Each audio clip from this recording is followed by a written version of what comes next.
సమాచార హక్కు సంరక్షణ సమితి రాష్ట్ర అధ్యక్షుడు సమాజ సేవకుడు బండమిది అంజయ్యకు అరుదైన అవార్డు దక్కింది. ఆయనకు మహనీయుల అవార్డును అందజేశారు. హైదరాబాద్ జూబ్లీహిల్స్లోని చిరంజీవి బ్లడ్ బ్యాంక్లో మాతృదేవో పితృదేవో ఫౌండేషన్ కుర్మటి నవీన్ ఆధ్వర్యంలో మహనీయుల అవార్డుల ప్రదానం జరిగింది.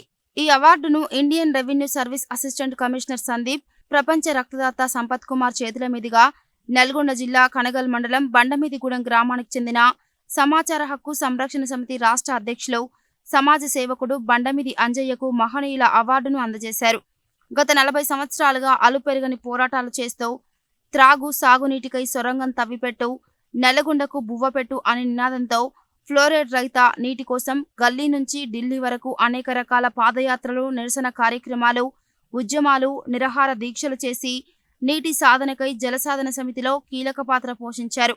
ఆ తర్వాత సమాచార హక్కు సంరక్షణ సమితి స్థాపించి రాష్ట్ర అధ్యక్షుడిగా ఉంటూ దేశంలో పుట్టినటువంటి ప్రతి బిడ్డకు ఉచిత విద్య, వైద్యం, అన్ని రకాల కార్పొరేట్ హాస్పిటళ్లలో, విద్యా సంస్థల్లో ఎలాంటి తారతమ్యం లేకుండా సమానంగా అందించాలనే ఉద్దేశంతో పనిచేస్తున్న వ్యక్తికి ఇలాంటి అరుదైన అవార్డు దక్కడం పట్ల పలువురు సంతోషం వ్యక్తం చేశారు. తాను చేసిన సేవలను గుర్తించి అవార్డు ఇచ్చినందుకు మాతృదేవో పితృదేవో ఫౌండేషన్కు అవార్డు గ్రహీత బండమిది అంజయ్య కృతజ్ఞతలు తెలిపారు.